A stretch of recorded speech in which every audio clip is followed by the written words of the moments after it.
지난주와 동일합니다. 열왕기상 19장 10절입니다.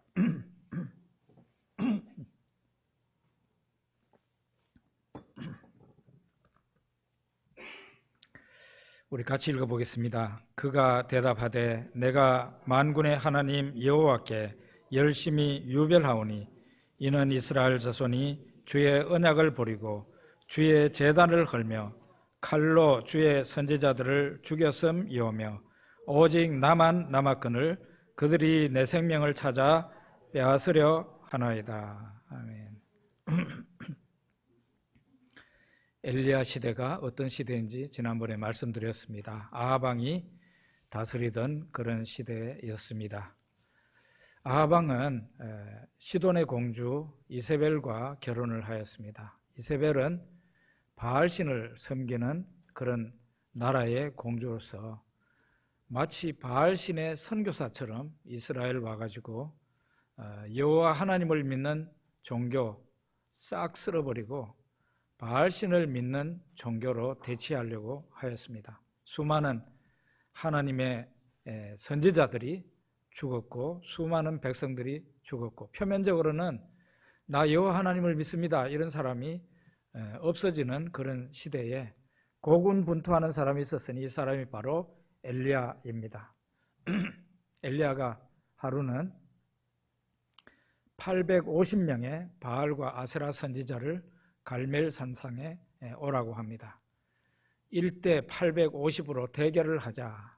그 자리에 왕도 초청을 하고 백성들도 초청을 했습니다. 이제 백성들한테 왕에게 말을 합니다. 너희들이 어느 때까지 이 우왕좌왕하느냐. 여호와께서 하나님이시면 여호와 하나님을 믿고 바알신이 하나님이면 바알신을 믿어라. 오늘 이 시간 바알신이 진짜인지 여호와 하나님이 진짜 신인지 대결을 한다. 그러면서 바알과 아세라 선지자에게 먼저 그 신을 부르라고 했습니다. 그 사람들이 제단을 쌓아놓고 막 바알이여 하고 막 아침부터 부르기 시작해서 오후 늦게까지 막 부르는데 바알신이 응답이 없자 나중에는 막 칼을 가지고 자기들 몸을 막 자해하면서 불렀는데도 아무 소리가 없었어요. 기별이 없었어요. 엘리야가 그 옆에서 막 희롱을 했습니다. 바알신이 잠자는가 봐. 빨리 더 큰 소리로 질러라 막. 그래 이 사람들이 나중에 실패했어요. 그러고는 이제 엘리야 차례가 되었습니다. 엘리야가 이스라엘 12지파를 상징하는 돌을 12개를 쌓고 그 위에다가 나무를 쌓고 그 위에다가 이제 제물을 올려놓고 사람들을 시켜서 양동이로 물을 3번이나 거푸 갖다가 부으라고 그랬습니다. 위에 있는 제물에서부터 밑에까지 물이 흥건하게 돼가지고 심지어는 돌 밑에 고랑이 있었는데 고랑에도 물이 고여있는 상황이 되었습니다. 자연적으로는 절대로 불이 일어날 수가 없는 상황을 만든 겁니다. 그러고는 엘리야가 하나님을 향해 부르짖습니다. 여호와 하나님, 하나님이 참 신이 되심을 보여주십시오. 하나님을 불렀습니다. 그때 하늘에서 엘리야의 그 간단한 한마디 기도를 들으시고 그대로 불을 내립니다. 그래서 위에 있는 제물된 고기를 다 태우고 나무를 다 태우고 그 밑에 떠받치고 있는 돌까지 다 태우고 그리고 돌 밑에 고랑이 있었는데 그 고랑에 물이 흥건하게 고여 있었는데 그 고랑에 있는 물까지 다 태웠다 그랬어요. 그런 일이 벌어지니까 백성들이 막 소리를 질렀습니다. 여호와 그는 하나님이시로다. 여호와 그는 하나님이시로다.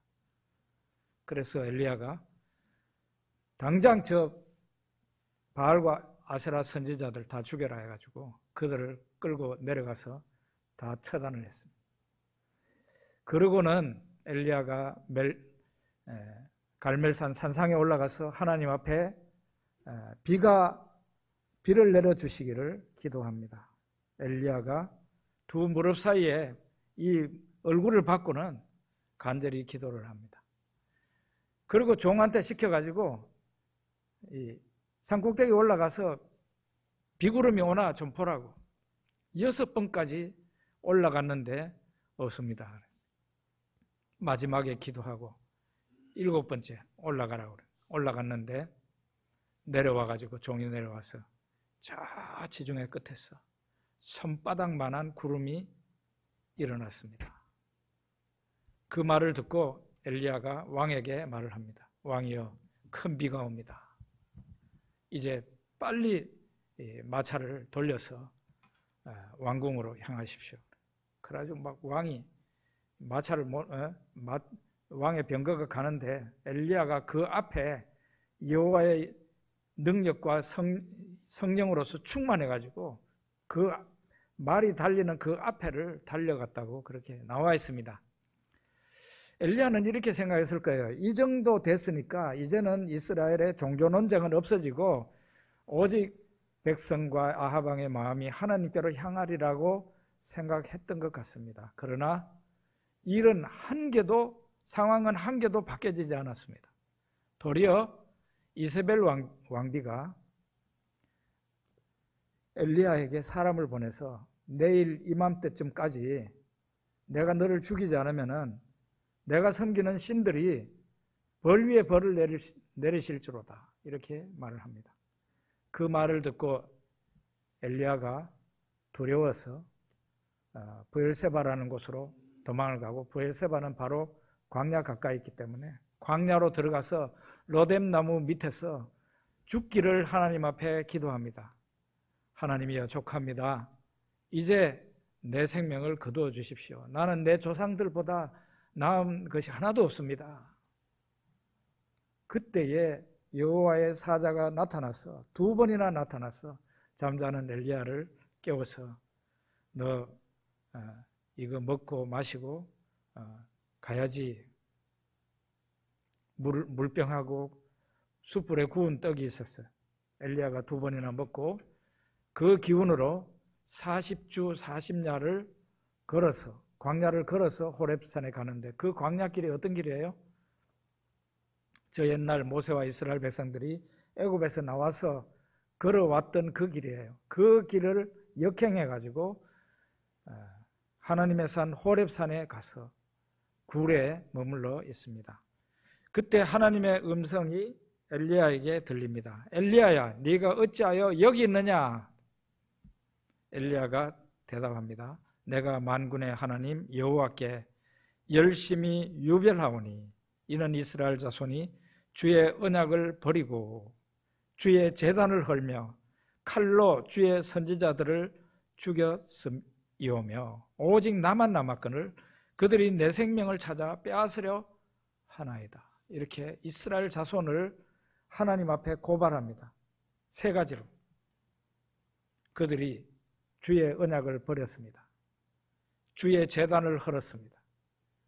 주의 선지자들을 죽였습니다.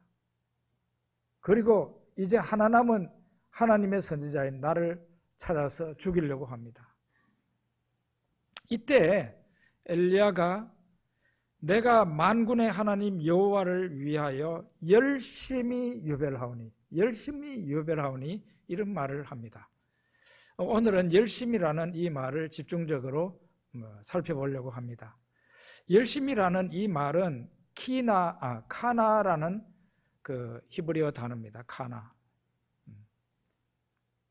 우리말로 번역을 하면 열심 혹은 열정 혹은 질투, 이런 뜻입니다.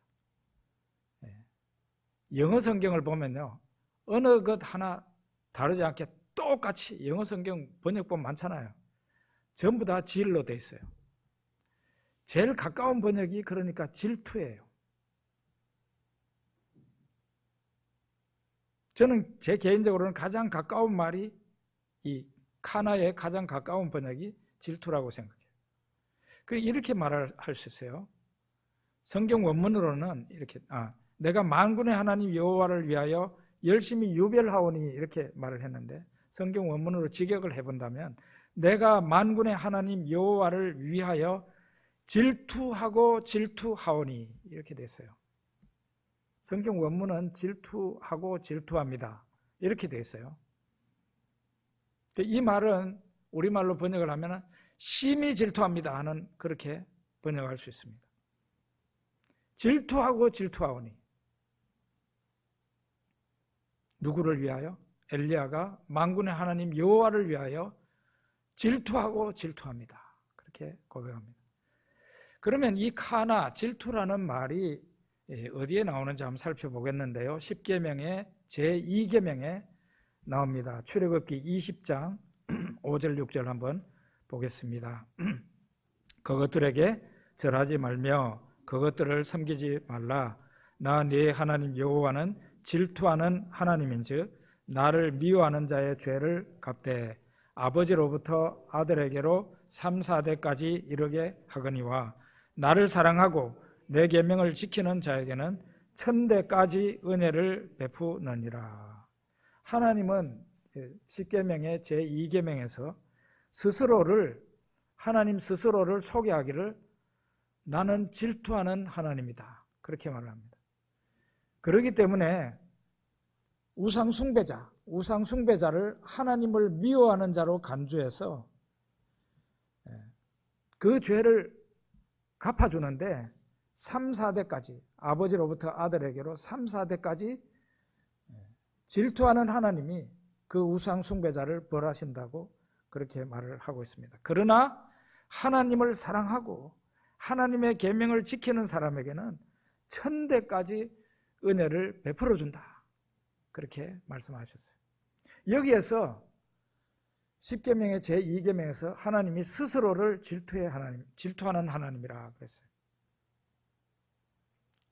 하나님 이외에 다른 것을 하나님으로 섬긴다. 다른 신을 섬긴다든가 또 우상을 만들어서 하나님이라고 부르면서 섬긴다든가 이런 사람들을 절대로 용납하지 못한다는 것을 질투하는 하나님이라고 했어요. 이 질투하는 하나님은 하나님이 그 우상 숭배자들을 볼 때 질투심이 끌어올라서 못 견딘다는 얘기죠. 이거는 굉장히 감정적인 요소가 강해요. 그래서 여러분 구약 성경에 보면은 하나님의 질투심이 폭발해서 이스라엘 백성들이 큰 곤욕을 당하고 고통을 당하고 환난에 떨어지기도 하고 멸망당하는 것을 우리가 많이 봅니다. 나중에 이스라엘 나라가 통일 왕국이 깨져서 우리나라처럼 남북한으로 갈라지게 되는데 북쪽 이스라엘이 송아지 우상을 섬기고 바알신을 섬기고 이렇게 하죠. 나중에 하나님의 질투심이 폭발해서 하나님이 아시리아 왕을 움직여서 아시리아 대군이 북이스라엘을 쳐들어옵니다. 그래가지고 싹 쓸어버렸어요. 나라가 망했어요. 멸망입니다. 멸망. 그리고 그로부터 한 100년 후쯤에 남쪽 유다가 또 똑같은 짓을 했습니다. 우상 숭배로 아무리 하나님이 선지자들을 보내서 하나님 앞에 돌아오라 그래도 그들이 우상 숭배를 그치지 않았어요. 오히려 우리가 하늘에 있는 별과 달신을 제대로 안 섬겨서 그렇다 이래가지고 막 더 여자들이 더 열중해서 하나님의 성전 마당에서 하나님을 섬기는 게 아니라 이를 성신을 섬기고 바알신을 섬기고 그랬답니다. 하나님이 질투심이 폭발하셔서 바벨론 왕 느부갓네살을 움직여서 그가 대군을 끌고 와가지고 아주 잔인하게 남쪽 유다를 쓸어버리게 합니다. 시드기야 왕 끌려갑니다. 왕후들 귀족들 여자 남자 할 것 없이 다 끌려갔습니다. 쓸만한 사람은 다 끌려갔어요. 하나님의 질투심이 폭발한 결과예요. 그게 바로 똑같은 말이 엘리야가 쓴 말이에요. 내가 만군의 하나님 여호와께 열심히 유별하오니 나는 하나님을 위해서 질투하고 질투합니다. 왜? 이스라엘 백성이 하나님의 백성이잖아요. 그 하나님의 백성이 하나님을 등 뒤에 버리고 바알신에게 가가지고 제사 드리고 바알신 꼭 그런데 놀라운 것은 이 바알이라는 뜻이 주인이라는 뜻이에요. 바알이여 바알이여 그렇게 부르면은 주인님 주인님 이렇게 부르는 거예요. 그러니까 하나님의 질투심이 폭발하는 거죠. 민수기 25장에 비느하스 제사장의 이야기가 나옵니다. 이야기는 어떻게 시작되는가 하면 모압 왕 발락이 이스라엘 사람들이 이제 애굽에서 출애굽한 이스라엘 사람들이 그 모압 가까이 와서 오니까 너무 무서워가지고 저 이스라엘 사람들을 저주해야 된다는 생각을 합니다. 그래서 하나님의 선지자인 발람 선지자를 저 멀리, 이 사람은 이스라엘 가운데 이스라엘 사람이 아닙니다. 그런데도 그 당시에 여호와 하나님의 선지자가 있었다는 얘기예요. 그래서 저 멀리 아마 지금의 하란쯤일 거예요. 그 하란에 있는 이 발람 선지자를 오게 해서 이스라엘 자손을 저주하게 합니다. 발람 선지자하고 발락이라는 이 왕이 산꼭대기에 올라가 가지고 이렇게 보니까 이스라엘 자손들 그 텐트가 쫙 깔렸습니다. 300만 명 이상 되니까 얼마나 텐트가 많았겠습니까? 그걸 보고 이제 저주하라는 거예요. 발람 선지자한테. 근데 발람 선지자가 뭘 말을 하려고 그러면 입에서 하나님의 축복이 계속 쏟아졌어요. 이 일을 몇 번이나 하다가 결국은 더 이상 할 수 없게 됐어요. 이 정도 되면은 일이 끝난 것 같죠? 그런데 그렇지 않습니다. 발람 선지자는 하나님의 선지자라고 하지만은 굉장히 교활한 인물이고 굉장히 사람을 시험에 들게 하는 사람이었어요. 이 발람 선지자의 이름이 요한계시록에도 나옵니다. 유혹하는 자입니다. 유혹하는 자. 발람 선지자는 발락 왕이 시키는 대로 하지는 못했고 성공하지를 못했어요. 저주하지를 못했어요. 그런데 이 사람은 이 이스라엘 자손들이 어떻게 하면은 하나님의 저주를 받게 되는지 잘 알고 있는 사람이었어요. 그래서 모압 왕을 시켜서 당신 이렇게 하십시오 시킨 거죠. 뭡니까? 이스라엘 자손들 그 텐트촌 가까이에 바알신을 섬기는 제단을 크게 만들고 바알신에게 제사를 드리고 그리고 거기에 막 진귀한 음식을 막 다동원하라고 그리고 반드시 술을 곁들이라는 거죠. 이렇게 해가지고 대대적인 바알신 제사를 하게 됩니다. 그렇게 되니까 어떻게 되겠어요? 이 이스라엘 자손이 40년 동안 고기 구경을 제대로 못했어요. 맨날 만나만 먹었어요. 그러니까 막 고기 냄새가 막 코에 막 고기 냄새가 오고 뭐 별별 진귀한 음식이 막 냄새가 나니까 또 그것도 그 모압 왕이 모압 여자들을 시켜가지고 이스라엘 남자들을 초청하게 했습니다. 그러니까 이스라엘 사람들이 가가지고 먹고 마시고 바알신에게 제사하고 그렇게 한 거예요. 그런데 여러분 고고학적인 자료에 의하면 고대 가나안 종교 바알신과 아세라 섬기는 그 종교에는 그 종교의식 가운데는 마지막에 반드시 혼음 파티가 있었어요. 혼음 파티. 고대의 종교들이 여호와 하나님을 믿는 종교 이외에는 전부 다 성적인 파티가 다 있었어요. 애굽에도 있었습니다. 벨리댄스 요즘 뭐 자녀한테 벨리댄스 가르친다는 분이 있는데 벨리댄스는 아주 성적인 춤이에요. 지상에서 가장 농염한 성적인 춤이에요. 그게 다산의 춤입니다. 그래서 애굽에서부터 그게 이집트에서부터 시작이 됐던 거예요. 이집트 신은 그렇게 그렇죠. 가나안 신이 그렇죠. 그리스 신 마찬가지예요. 올림푸스 산에서 거행되던 그게 다 마찬가지입니다. 이스라엘 사람들이 바알신한테 절을 하고 술 마시고 모함 여자들과 혼음을 하였습니다. 성경에 뭐라고 되어 있는가 하면은 이스라엘 자손이 바알신과 하나가 되었다 이렇게 나와요. 바알신과 일체가 되었다고 표현하고 있어요. 여러분, 믿음이라는 것이 굉장히 중요합니다. 믿음이라는 것은 내가 누구를 믿게 될 때 내가 믿는 그 신하고 내가 하나가 되는 거예요. 이스라엘 사람들이 바알신에게 제사 지내고 그 음식을 먹고 하면서 하나님, 여호와 하나님의 백성이 바알신과 하나가 되어버린 거예요. 하나님의 질투심이 폭발하게 됩니다. 이렇게 되니까 하나님께서 이스라엘 사람들을 치셔서 전염병이 돌게 했어요. 우리 코로나처럼 아주 무서운 전염병이 돌아서 2만 4천 명이나 죽어나갔습니다.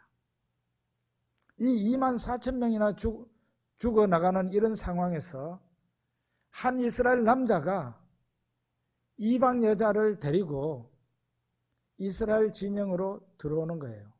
그 들어오는 광경을 모세와 백성들이 지금 보고 있는 상황이에요.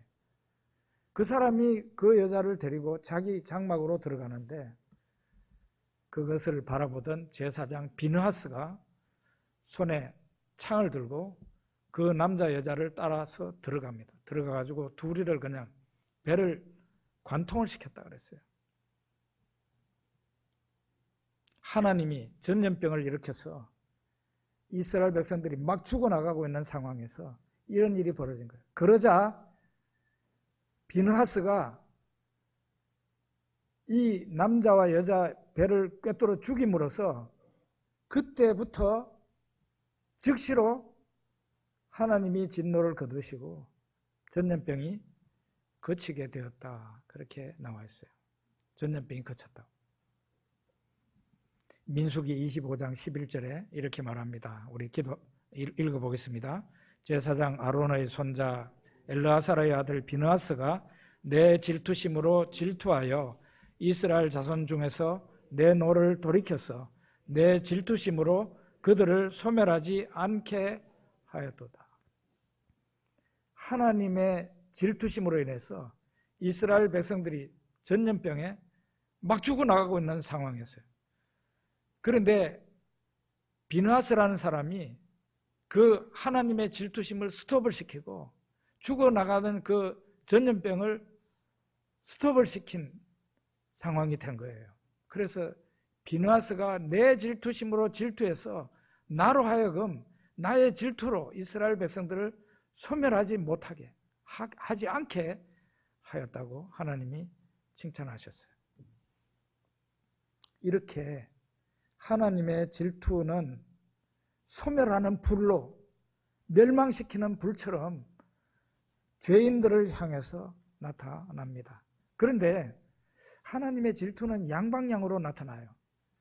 어떤 죄인들에게는 하나님께서 멸망을 시키고 어떤 죄인들에게는 하나님의 질투심 때문에 구원하는 것으로 나타납니다.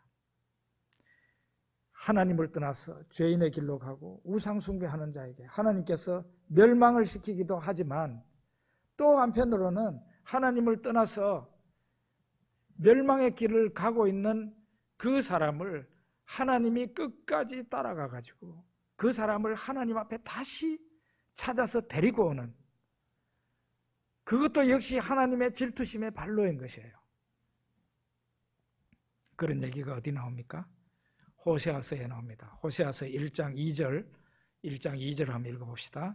여호와께서 처음 호세아에게 말씀하실 때 여호와께서 호세아에게 이르시되 너는 가서 음란한 여자를 맞이하여 음란한 자식을 낳으라. 이 나라가 여호와를 떠나 크게 음란함이니라 하시니. 하나님의 명령이 호세아에게 떨어졌습니다. 너는 가서 이스라엘 가운데 가장 음란한 여자를, 고멜을 찾아가서 그 사람을 데리고 와서 결혼을 하라고. 하나님의 명이니까 노하지를 못하죠. 싫어도 해야 되는 겁니다. 싫어도 해야 되는 거예요. 호세아는 거리의 여자 고멜을 찾아가서 그 사람을 데리고 와서 결혼을 했습니다. 그리고 자식까지 낳았습니다. 그러더니 어느 날 고멜이 다른 남자를 사랑해서 그냥 그 남자를 따라갔습니다. 호세아를 떠나버린 거예요. 남편을 버리고 다른 남자를 따라갔어요. 이 상황이 되었을 때 호세아는 어떤 생각을 했을까요? 아이고, 그 더러운 여자 잘 갔구나. 내가 이제 다시 찾나 봐라. 그런 생각을 했을 수도 있어요.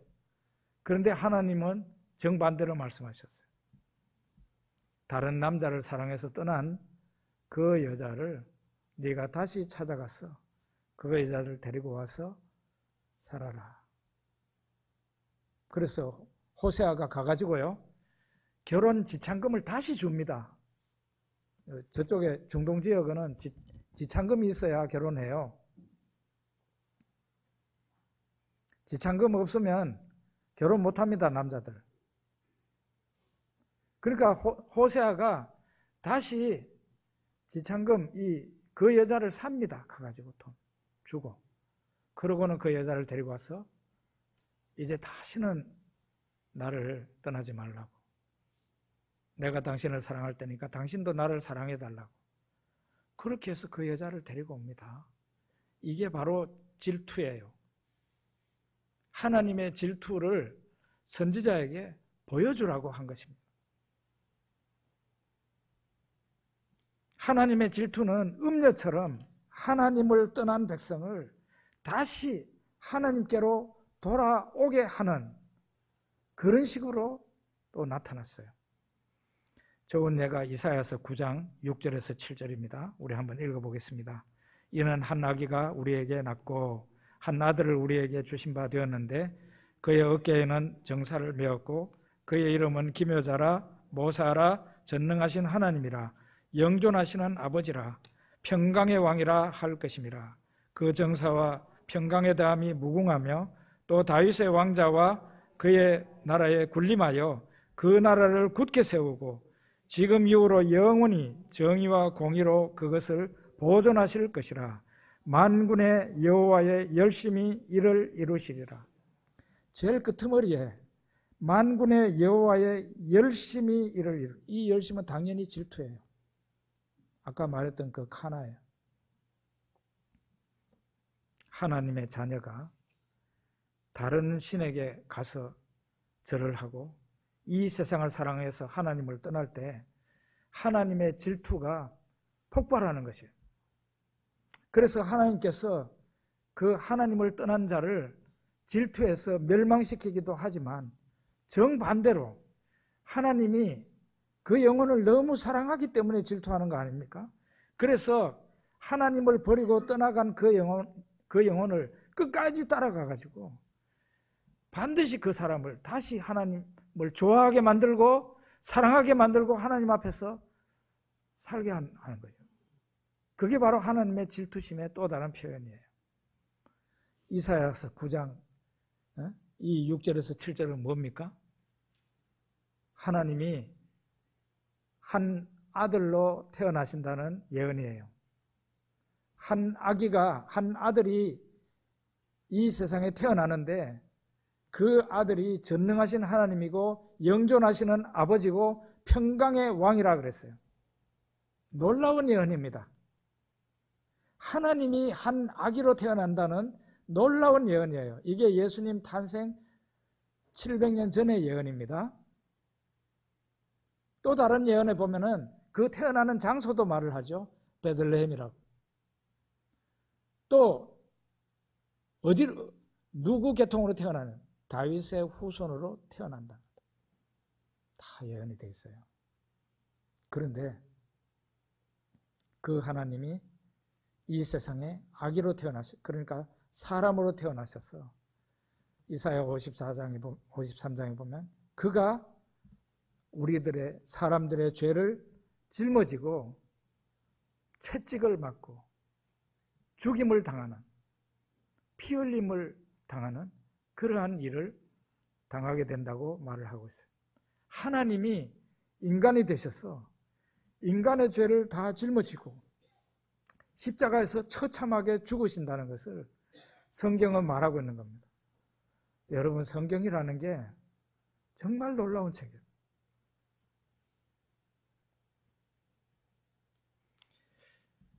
우리 같으면 힘들고 어려운 일을 하나님께서는 천상의 왕이시니까 하나님이 잃어버린 하나님을 떠나고 우상 숭배하는 멸망의 길을 간 그런 사람들을 천사들을 시켜서 아니면 다른 피조물들을 시켜서 내가 너에게 명령을 하니까 꼭 가서 찾아오너라 이렇게 할 것 같은데 성경에서는 그렇게 말을 하잖아요. 하나님이 직접 챙기시는 거예요. 놀라운 일이에요. 천사를 시켜서 너 내 하나님께로 돌아오라고 시키지 않아요. 하나님이 직접 이사야서 9장에 보면은 직접 한 아기로 인간으로 태어나셔서 인간으로서 모든 사람의 죄를 다 짊어지고 하나님이 대신 자기가 저주를 받아요. 하나님이 그 모든 죄를 책임지세요. 그러고 난 뒤에 하나님이 우리들에게 네가 나에게 돌아오는 데 있어서 장애물이 하나도 없도록 만들어놨다. 너의 죄 그거 염려하지 마라. 내가 너의 죄를 다 해결했어. 너를 대신해서 내가 십자가에서 스스로 제물이 됐단 말이야. 너 이제 돌아오는 데 있어서 너의 죄는 문제가 안 된다. 어서 오라고. 이것이 바로 하나님의 질투심의 발로예요. 하나님의 질투가 하나님이 구원을 하는 데 있어서 천사를 시키지 않고 다른 피조물을 시키지 않고 하나님이 직접 이 일을 하셨다는 거예요. 바로 그렇게 나타난 거죠. 그래서 성탄절은 뭡니까? 성탄절은 하나님이 세상에 탄생하신 날이에요. 대단한 날입니다.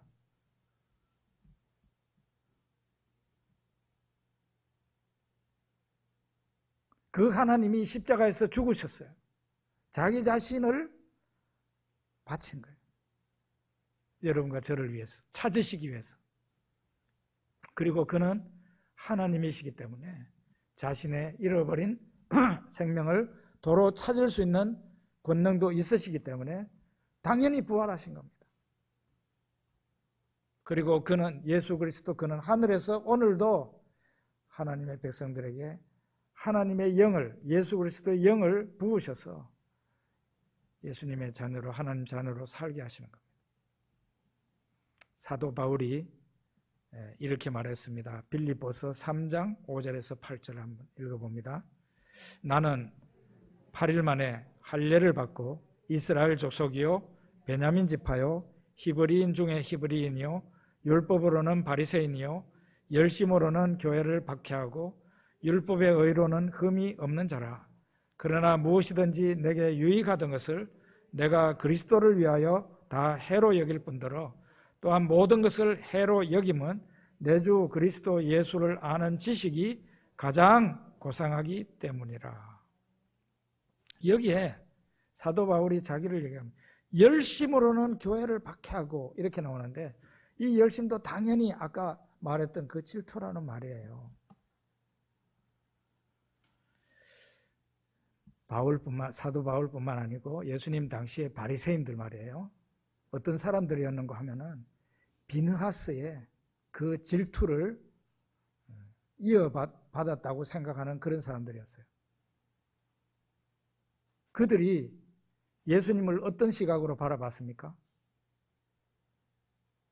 유다 나라를 망가뜨리는 사람으로 본 거예요. 율법을 파괴하고 성전을 무시하고 그리고 유대인 이외에 또 다른 사람들한테도 구원이 있다고 말을 함으로써 심지어는 자기네들을 압제하고 다스리는 로마까지 받아들이는 중간자 입장을 예수님이 취함으로써 바리새인들은 예수님을 어떻게 받는가 하면은 비느하스의 질투로서 비느하스가 창을 들고 들어가지고 그 이스라엘 남자와 여자 배를 꿰뚫은 것처럼 이거는 당연히 멸망시켜야 될 그런 당이라고 생각을 한 거예요. 그래서 십자가에 죽인 겁니다. 그리고 예수님이 죽고 난 뒤에 예수 믿는 자들이 저 이방 나라 시리아의 다머스커스에도 있었기 때문에 거기까지 대제사장의 그 위임장을 받아가지고 가는 중에 부활하신 예수님이 이 사도 바울에게 나타난 거예요. 사울아 사울아 네가 어찌하여 나를 박해하느냐. 가시채를 뒷발질하기가 너에게 고생이니라. 가시채가 뒤에 있어요. 그런데 말이나 소가 탁 차면 어떻게 되겠어요? 그 뒷발질하는 발이 성하겠습니까? 그냥 가시가 막 꽂히고 피가 나고 고통스럽고 힘들게 되죠. 예수님이 그 말을 한 거예요. 네가 나를 박해하는 것은 너에게 고통이라고. 바울이 대답합니다. 주여 누구십니까? 나는 네가 박해하는 예수라. 그렇게 예수님이 말씀하십니다. 부활하신 예수님이 사도 바울에게 나타난 것입니다. 사도 바울은 그 일로 인해서 예수님이 부활해서 살아 계신다는 것을 알게 되었어요. 바울은 궁금했죠. 왜 예수님이 죽어야 되는데? 그게 이전에는 예수는 그 비느하스의 창에 의해서 죽어간 그 불륜한 이스라엘 남자하고 똑같은 자였는데 부활하신 예수님을 만나면서 어떻게 생각하게 됐어요? 그는 죄 때문에 죽은 것은 맞지만 예수님이 자신의 죄 때문에 죽은 것이 아니고 이사야서에 나온 것처럼 우리의 죄를 짊어지고 우리의 죄를 담당하기 위해서 죽으셨다는 것을 알게 된 거예요. 그래서 사도 바울은 자기의 질투가 왜곡되고 잘못됐다는 것을 깨닫게 된 겁니다. 그래서 사도 바울은 이 질투심이 회복이 되는 거예요. 사도 바울은 로마에 있는 사람들, 저 이방인들이 하나님 모르고 이 세상에서 살아가는 그런 하나님을 떠난 수많은 사람들이 하나님 앞에 돌아와서 살아야 되는데 그들이 우상을 숭배하고 하나님을 떠나 있는 것을 하나님의 질투심으로서 바라보고 그래서 그의 평생을 비느하스의 질투로 엘리야의 질투로 나아가서 복음을 전하고 그 사람들을 하나님 앞으로 인도하는 일을 했던 겁니다. 무엇이든지 내게 유익하던 것을 내가 그리스도를 위하여 다 해로 여깁니다. 모든 것을 해로 여기면 내 주 그리스도 예수를 아는 지식이 가장 고상하기 때문이다. 이전에 내한테 유익하던 것이 이제는 예수 그리스도를 위해서 내한테 다 해로운 거다. 예수 그리스도를 아는 지식이 세상에서 가장 고상하다고 그렇게 하면서 그는 진정한 하나님의 질투로 무장한 하나님의 사람이 된 것입니다. 오늘 이 본문에서 보면은 엘리야가 어떤 심정으로 하나님 앞에서 살았는지 그것을 우리가 잘 알게 됩니다. 우리도 제대로 된 믿음, 하나님의 질투를 이해하고 그렇게 믿음으로 살아야 되겠습니다. 기도하겠습니다.